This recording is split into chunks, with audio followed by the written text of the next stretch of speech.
Late last year, I stumbled upon a handwritten note on my doormat. My first thought, who even writes notes anymore? My second thought, uh-oh, this can't be good. With hands shaking like I was defusing a bomb, I read the brief, blunt message from a man I'd never met. It revealed that my husband of 10 years had been unfaithful with his wife.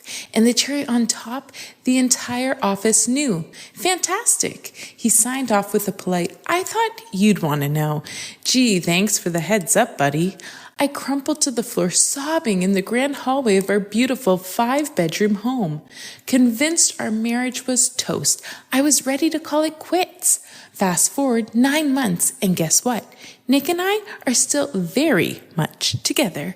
Despite discovering he slept with at least a dozen women, yes, he says he can't remember the exact number. How charming. I have no intention of leaving him.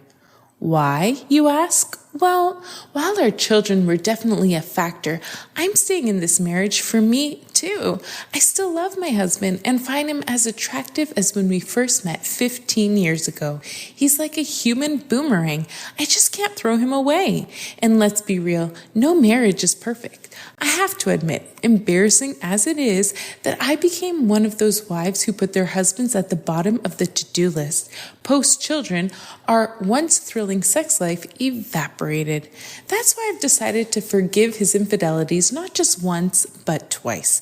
Yes, that letter wasn't the first time I learned he'd strayed, but here we are, stronger than ever. Weird flex, but okay.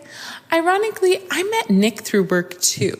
We were both in our late 20s working for the same fancy global hotel chain and bumped into each other at a beach bar in the Maldives. Ah, the Maldives, where true love and sunburn happen. Nick had these piercing blue eyes, an athletic build, and a jawline that could cut glass. Plus, he made me laugh. Clearly, my standards were high. Within a year, we were a couple buying a place together because what's a whirlwind romance without real estate? We tied the knot in 2013, and our eldest son was born the following year. I took a career break, but Nick's glamorous jet setting continued, something I now realize made his cheating easier. While I was making our Oxfordshire farmhouse Pinterest-worthy and growing our family, he was away 1 week in 4. I never felt the need to check up on him as we chatted regularly. But in 2022, a year before that damning note, I found a hotel receipt in his office with 2 names, his and a woman I'd never heard of. Clearly, his loyalty program points were racking up. At first, I convinced myself there was a logical explanation, maybe a seminar or a meeting. Yes, Nick was always a flirt, charming woman even when I was around, but I never thought he'd actually cheat. My naivety was almost endearing. But the receipt said bedroom. Time stood still as I pieced it together and realized he was unfaithful. I Googled the woman and found out that she was at the same Las Vegas conference as him. Nick was out with the boys, so I waited until morning to confront him, because why ruin a perfectly good boys' night, right? He was remorseful, crying, and kept saying, I have no excuse, I'm a fool. Ding, ding, ding, we have a winner. I was stunned.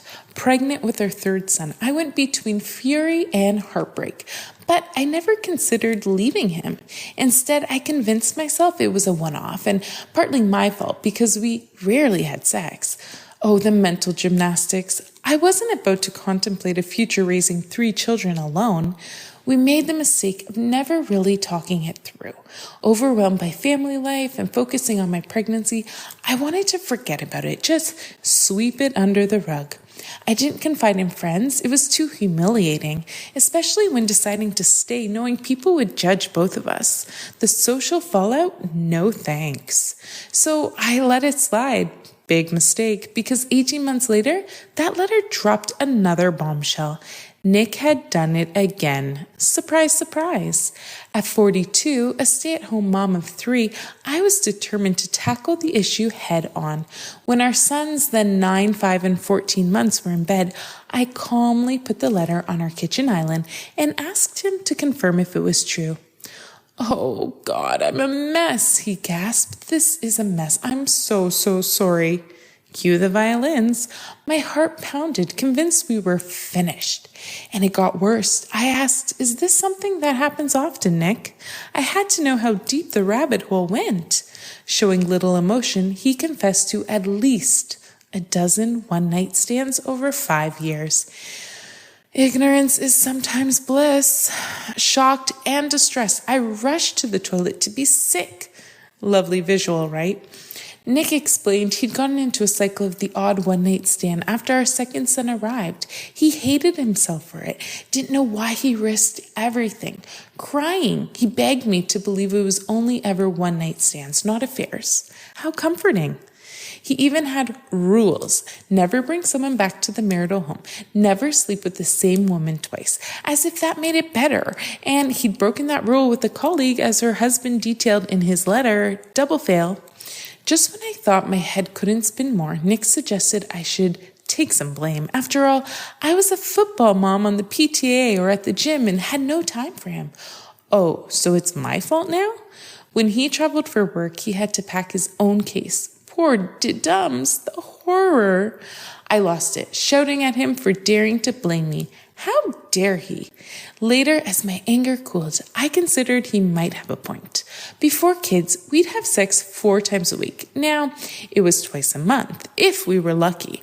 I sometimes rebuffed his advances because I was exhausted. Parenthood, the ultimate mood killer. Nick said he needed attention. If a girl made an advance, he'd think, "Oh well, it won't hurt." Yes, he actually said that. I nearly threw something at him. Unbelievable. If we weren't parents, I'd have walked away. But our boys didn't deserve a shattered world. My own parents split when I was 6. Dad left and Mom had unsuitable partners. I didn't want my kids caught in that cycle. After a sleepless night with Nick in the guest room, I told him I needed time. He didn't move out, and we tried to keep things normal for the kids. After a couple months, I decided to give it another go because why not? I'm sure many of you think this decision is foolish, that once a cheater, always a cheater, but his infidelity wasn't the only factor. There was more on the pros and cons list. Nick is a fantastic dad, spending hours with our sons, playing football in all weather. He takes parenting seriously, if not marriage vows. Priorities, right? I did a lot of soul searching. We drifted apart post-kids, no deep conversations, just co-parenting. I'd lost interest in him as a husband, focusing only on his role as a father and provider. Things were different early on. We were sexual soulmates, thriving on an adventurous sex life. But after 3 C-sections, that part of me died. I just wanted sex to be over quickly. Nick often complained that date nights were a thing of the past. He suggested weekends away, but I dismissed every offer. It never occurred to me that there'd be a carousel of women waiting to take my place. Oops. Every time I think about it, it's a punch to the stomach. But I've decided that whether it's 5 or 50 women, it doesn't matter. Who's counting, really? I focus on the bigger picture. No one is perfect, and we'll get through this. I'm the only one he's had an emotional connection with. He's promised not to do it again.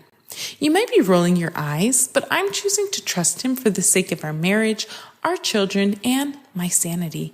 I'm seeing a therapist, and Nick has volunteered to see one too. He's joined me in sessions, helping him understand the impact of his infidelity. Therapy for the win. I asked how he'd feel if another man raised his children. He looked disgusted. What if I cheated? No second or third chance for me? Double standards, huh? For now, I take each day at a time. It's a massive turning point in our relationship. We make time for each other, talk more, and have sex at least twice a week, sometimes more. We're friends with a spark again, not just co-parents. The spark is back, baby. Even though I'm a stay-at-home mom, Nick helps with the domestic routine, so I'm not as tired. I even joined him on a work trip to Spain while Mom watched the boys. I glimpsed that sexually carefree woman I used to be. Yes, Nick still travels for work, so if he's going to stray, he could do it anywhere. Temptation is everywhere. I've chosen to trust him, so that's what I'll do. Trust, fall. But I'd be lying if I said I didn't have nights wondering, will he stray again? Because I can't be certain he won't. Fingers crossed. This man caught his wife having sex with a monk. Talk about scandalous. Check out this video to find out the surprising details.